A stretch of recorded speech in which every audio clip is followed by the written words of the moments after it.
On Thursday, voters will go to the polls in the Hamilton, Larkhall and Stonehouse Holyrood by-election.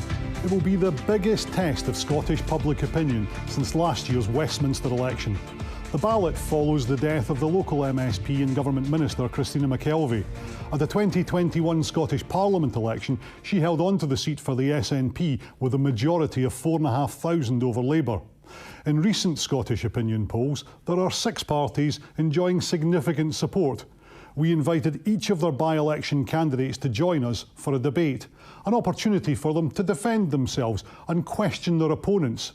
STV has hosted by-election hustings many times, but in this contest, 4 of the 6 candidates have declined to cross swords.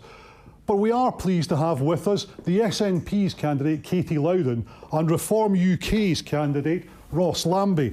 Thanks both for joining us in the studio tonight. We'll hear from the other candidates, or some of the other candidates, a bit later. But first, can I ask you both, what's been the big issue on the doorsteps of Hamilton, Larkhall and Stonehouse? Katy Loudon, you first. So thanks very much, Colin. It's very much been cost of living for people and feeling let down. So a lot of people have spontaneously spoken to us about the winter fuel payment. They're feeling let down by Labour. They might have voted for a change last summer, and the performance of the UK Labour government over the past few months has not been particularly impressive. People are feeling let down by Labour at a national level, and they're feeling let down by decisions that the council have taken at a local level. And it's fair to say that many people are scunnered. They're scunnered in this by-election. Ross Lambie, what are you getting on the doorsteps? Yeah, it's a real across-the-board dissatisfaction with the whole political establishment. They feel that there's been a lost generation. You know, they feel that they're in danger of having another lost generation. They're not seeing any offers from any of the political establishment which gives them hope for the future of their kids. And they're getting to breaking point. And the one thing that I'm getting on the doors is a sense of urgency. And they feel that the current political establishment don't have that sense of urgency. But when they speak to reform, we are saying, yes, it's urgent. We need to do some big decisions just now, make some big changes. And that's why people are kind of being excited by it, the new guys on the block, which is reform. Well, STV debates always allow for cross-examination. So, Katy Loudon, you have a couple of minutes to question Ross Lambie. Thank you. Thanks, Ross. So, do you agree with what Farage has said about scrapping free prescriptions and free university tuition? No, I don't think so. In Scotland, we've got a devolved administration.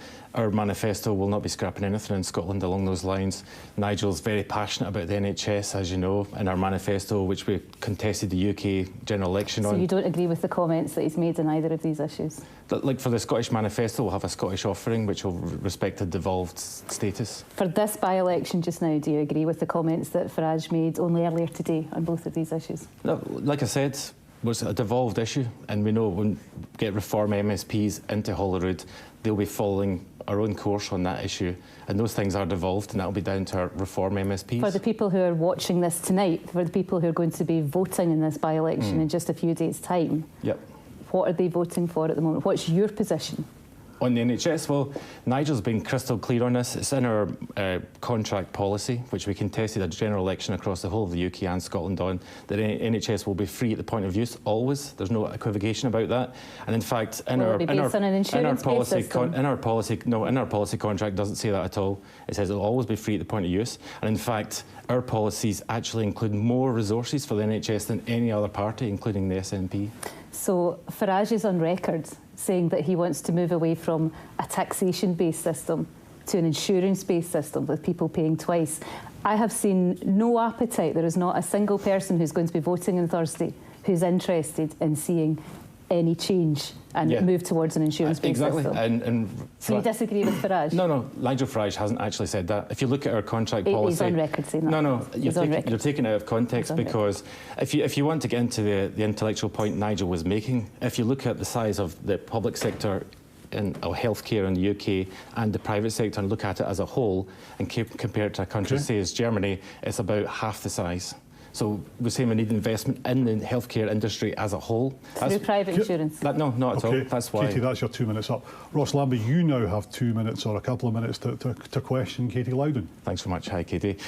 My young daughter was born in the neonatal unit in Wishaw. It was quite a long and difficult birth, and we were reassured because we had that specialist unit there. And why do you want to take that away from the doorstep in this constituency and move it to Glasgow? Yeah, so speaking as a parent as well, Ross, and I'm glad that your daughter is doing so well. I would start off by saying that the work which the staff do in Wishaw is absolutely fantastic. It's incredible what they do. So why would you move it away? We are standing in this by-election to represent our communities, and as part of that we would get to scrutinise expert opinion that comes before us. My background's in teaching, Ross. I'm not a nurse, I'm not a doctor. Yeah, but I'm talking about the neonatal unit in Glasgow. I'm not a clinician. Can you answer the question why you want to move it away and move it to the other side of Glasgow? Because it's going to endanger the young babies in here. I'm not a doctor, a nurse, I'm not a clinician. Okay, what so my job to do... If you can't answer that one, then I'll ask you about the winter fuel allowance, because... I would like to continue to my answer, Ross. As we know, Labour's not here tonight to answer for their reason for taking away. Absolutely. It's a devolved issue, and you could have chosen to make those savings from anywhere in the Scottish budget. Why did you choose to make savings off the backs of pensioners and put them into fuel poverty? We know very much what has happened with the winter fuel payment. You've been out speaking to people in this constituency as much as I have. You've got the power to change it. There is a real instantly. anger. There is a real anger with what the UK Labour government have done. And it's not only on this issue. They have chosen to balance their books on the back of some of the most vulnerable people in our society. So and the SNP government is putting winter fuel payment back into place. Final question then, if I may. Police Scotland came out and said that they'd be willing to let football fans have a beer in the football stands once again, but within seconds John Swinney came out and said, no way. How come you're so snobby against football fans? Sorry, snobby? Yeah. OK, well, that's a very... Why did John Swinney say you can't do it? You let people drink beer in rugby, let them drink, they've got a special £500 corporate box. But don't you realise, like for a local team here, like Hamilton Accies, you're putting a strain on their finances by blocking them from that? You're 2 minutes up, let her answer. Thank you. I visited Hamilton Accies a couple of weeks ago, a fantastic club. This is really a matter, again, now to go back to the question which you didn't let me answer and didn't let me finish my answer a minute or so ago, Ross. This is about listening to expert opinion.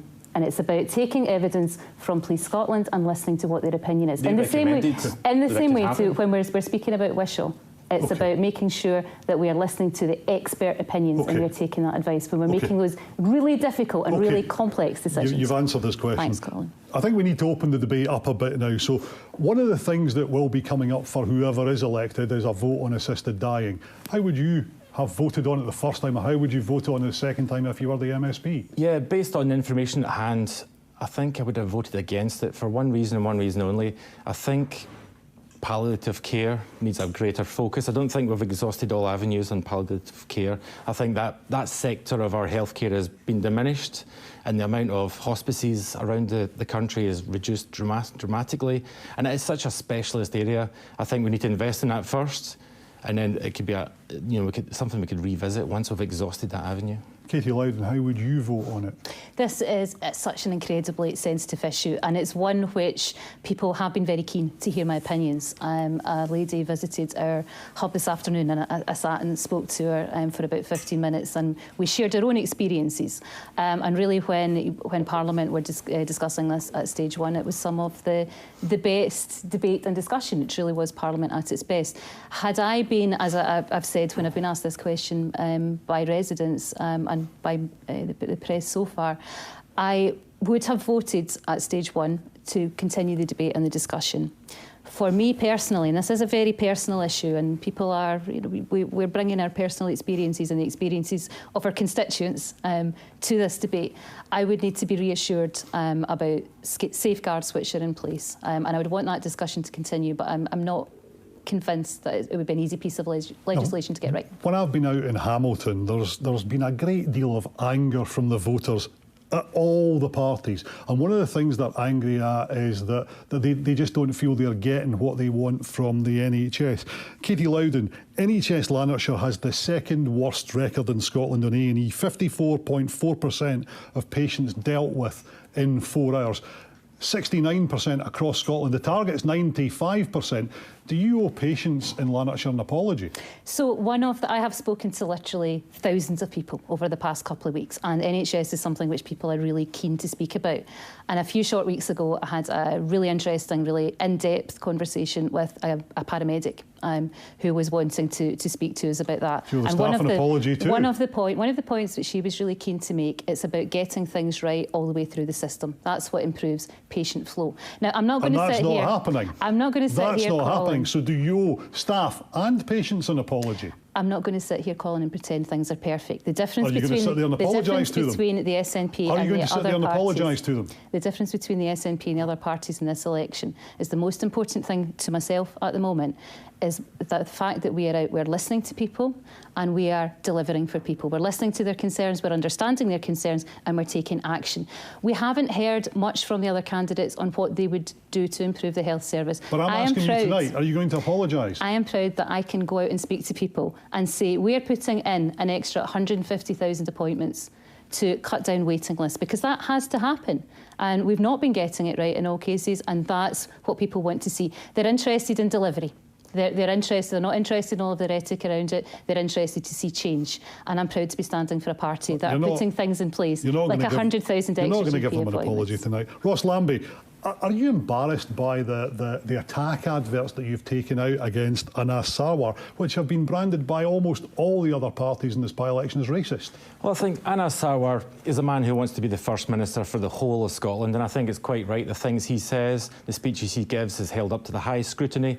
We've done that. We've given our view on it. Do you owe an apology for misquoting him at times? We never misquoted him at all. Oh, you said that this was something he'd said in a speech and he hadn't actually officially said that. No, we didn't say that. What did you say then? The title on it was our opinion of it. It was not in quotations, so yeah, it was our view on it. So you don't think you've got anything to apologise to Anas Sarwar for? No, absolutely not. What I'd say is he wants to be the First Minister of the whole of Scotland, and his speeches are going to be held to account, and we've given our view on it. Everyone can go away home tonight, watch it, and they can have their own view on it. You admitted yourself on the radio just last week that those weren't his words, which you had portrayed as his words. No, we didn't portray them as his words. The BBC were incorrect about the quotations. You said that yourself on the radio. But you said on that radio interview that he hadn't said that the way that you'd said he had. The video has a title, which is our opinion, and that's our scrutiny on the speeches he's given. So it's not his words, it's your opinion? Yes, correct.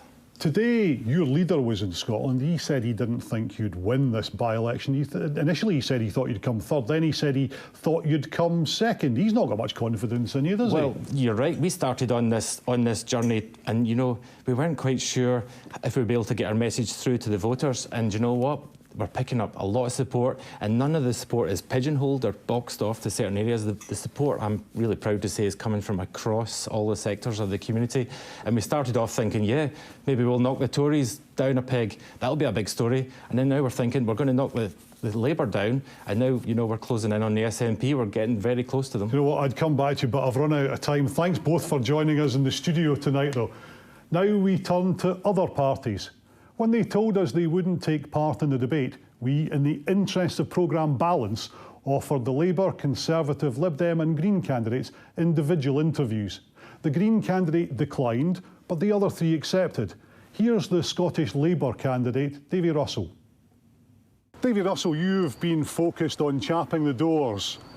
What time do you chap the doors at night until? About 8:30. So you could be in an STV studio at 10:30 then to do a debate? Well, when you finish your door chapping for the day, usually 4 sessions I do. I've been processing the casework for that particular day, and I usually pick up a dozen items to do. But it was my decision. You could be in the studio at 10:30 to do a debate with your other candidates in this by-election. I took a conscious decision. It's not about me talking to the other candidates or the electors. It's about listening as well. And in a debate, you can't listen. And that's been my strength, listening to the people who have been ignored for years. So you're saying you couldn't listen if you were in a debate? Well, you could listen to your opponents. You could maybe even consider holding them to account. We have been listening to the opponents for years. The SNP have been in power for 18 years, and they haven't done But it looks like electorate. you're dodging debates. You haven't taken part in one single debate during this entire by-election. I've never seen the like. Definitely not. It was a conscious but decision. you are dodging them. But you're not taking part in ours tonight. You're not taking part in community debates. You're dodging the debates. I took a conscious decision to make this a back to basics campaign where I was listening as much as I was talking. The people in the constituency, if they can't see you standing up for yourself against them, how can they see you standing up for them in Parliament? Well, as I said at the start, I've been listening to the people. I hear the issues that the people have been talking about. But also they want to know that you can speak on their behalf, and they're not seeing you doing that. Well, they'll see me tonight when I'm getting interviewed by you. Well, what are you going to tell them that you're going to do for them? Because it's all very well listening. You've got to tell them what you're going to do as well. Yes. Hamilton Town Centre, the SNP candidate voted against an £8 million to kickstart the redevelopment. Right, that while it might take £50 million to do it, that was to start it. SNP voted against it. On the council? On the council, but that's a start. But what are you going to do for the people of Hamilton, Larkhall and Stonehouse in the Scottish Parliament? In the Scottish Parliament, their voices and concerns will be listened to, because I will make sure that the other parliamentarians hear me. How would you represent them on something that's coming up in the Parliament, the assisted dying vote? How would you vote on that? As it stands at present, I would vote against it. Are you worried about child poverty? That's something that's a big issue for the Scottish Parliament to deal with. Yes. Child poverty is a scourge of this modern society. The quickest way to deal with child poverty, or to tackle child poverty, according to all the charities involved in that sector, is to scrap the two-child benefit cap. Are you disappointed Labour haven't done that? Scottish Labour have always supported scrapping the two-child cap. And yet in government they've failed to deliver that. What I will say is that it's not just about benefits to lift people out of poverty. Right, but you're against it, and your government hasn't delivered that. Your government's not even paying attention to what you're saying. The Westminster government have said that all options are on the table. Yes, but they haven't scrapped it. They've had almost a year in government, a year to do that. You want them to do it. Scottish Labour want them to do it, and Assawa wants them to do it. They're not paying the slightest attention to you. The Scottish Government get £5.2 billion extra in this year's financial settlement. They could have scrapped it on the 1st of April if they so wished. So you're quite happy for the Scottish Parliament to mitigate what Westminster does on that, for example? But they got the additional money and they can spend it in whatever way they see fit. When you go round the doors, you're probably speaking to quite a lot of older people. Are you getting any anger from them that Labour have scrapped their winter fuel allowance? Yes, there is what do you some say concern. To them? Well, there's some concern, and Scottish Labour have said from day one that we will reinstate the winter fuel allowance. But at Westminster you've scrapped it, so again you'd have to mitigate what your government did at Westminster. But there were hard decisions to be made when the Labour government came into power in Westminster. There was a... So you think they were right to scrap it? There was a 20 Do you think they were right to scrap it? There was a 20 Do you billion think they were right to scrap it? black hole. Do you think they were right to scrap the winter fuel payment for pensioners? There were hard decisions to take. Do you think they were right? Well, there were very hard decisions to take. Do you think they were right to do it? It was a hard decision. Do you think they made the right decision? Well, they took it based on the decisions, the circumstances they'd inherited. So you backed them? You backed the Chancellor, you backed the Prime Minister on it? They had very hard decisions to make. And you backed them? I totally think that the decisions they had to make were based on the previous government's mismanagement of the country. And you backed them on it?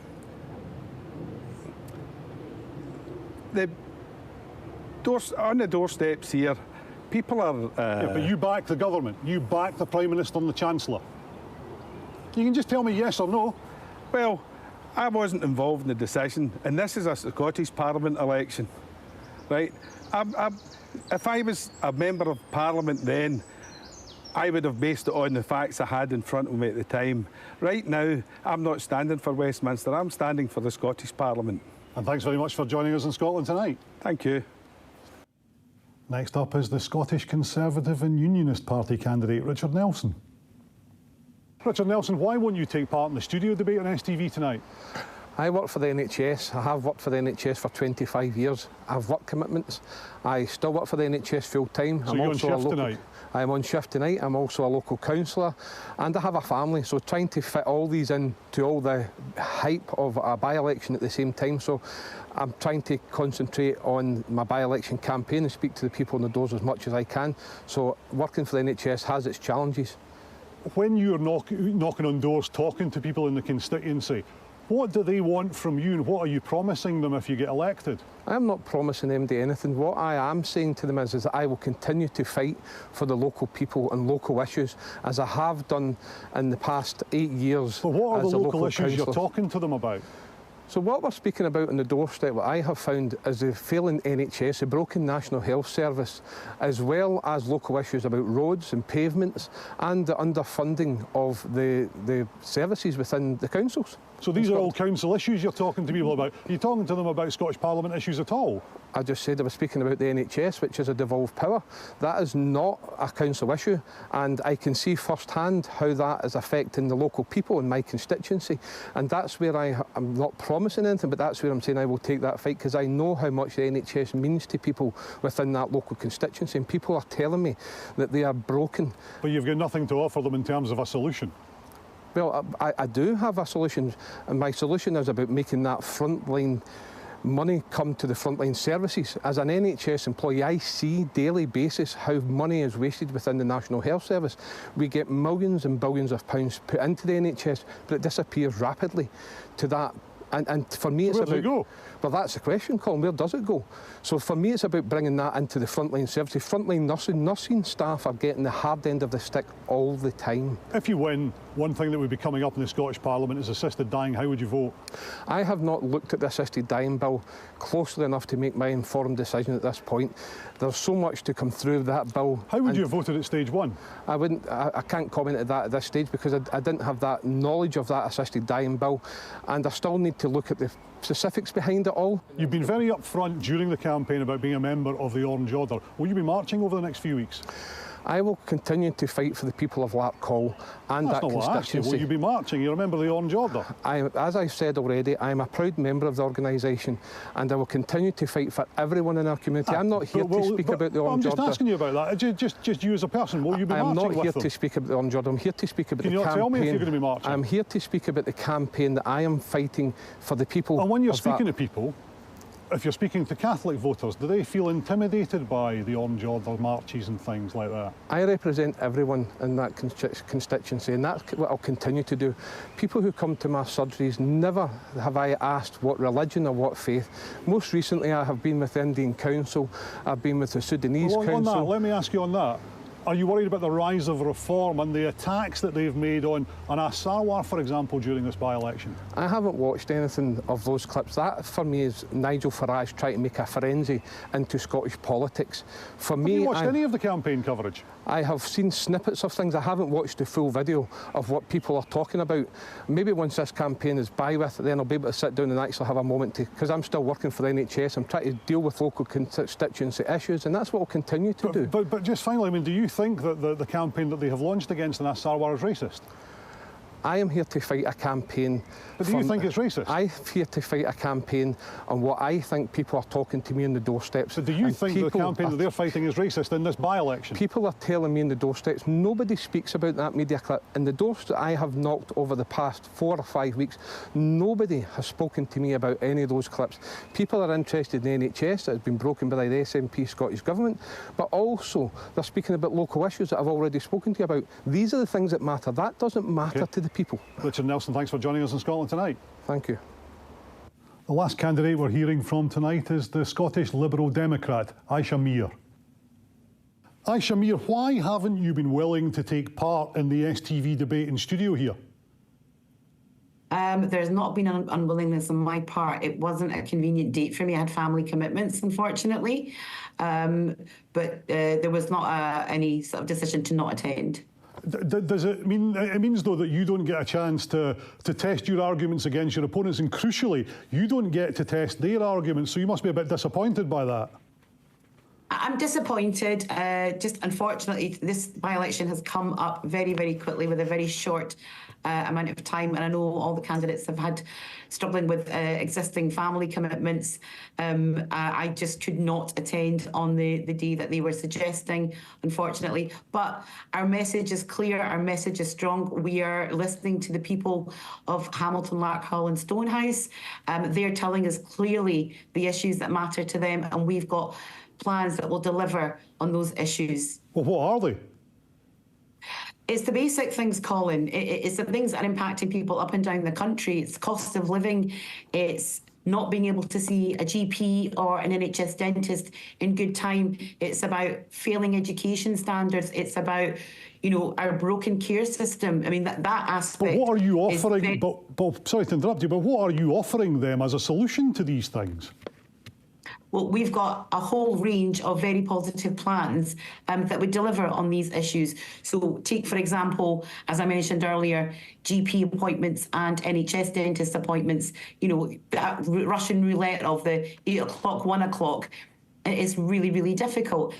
We have a whole plan in place where we would put specialists in the GP surgeries alongside the GPs, for example, mental health specialists, physiotherapists, etc. And what that would do is reduce the workload of the GPs, which would then allow them to be able to see more people, reducing that Russian roulette time that we have to deal with at the moment. Which is all very Which is all very well and good, but given that, you know, you've got no great record in this constituency, you lost your deposit last year, what are you going to do this time? What we always do, deliver. And that's down to the people to Can you put their deliver trust the in vote? us. If elected, I will be a voice for the people of the constituency, a strong voice that will deliver on the issues, because these are the issues that are matter to people. We're the only party talking about these issues on the doorstep. And how would you vote on assisted dying, which is something that an MSP will have to vote on quite soon? I think assisted dying is a very, very emotive and very challenging subject. I'm grateful that we're actually having the conversation. I think it's long overdue. For me personally, I think it's something that we should look at. But I do believe that there are issues, parts of that bill need to get looked at a little bit more in depth, absolutely. And that's why I think, you know, carrying it forward is a positive thing to do. People deserve dignity in life and in death. And I think this is a conversation that is long overdue. OK, thanks for joining us in Scotland Tonight. There's a total of 10 candidates standing in the Hamilton, Larkhall and Stonehouse Scottish Parliament by-election. Polling stations will be open at 7 o'clock on Thursday morning. And that's all from this special edition of Scotland Tonight. Good night.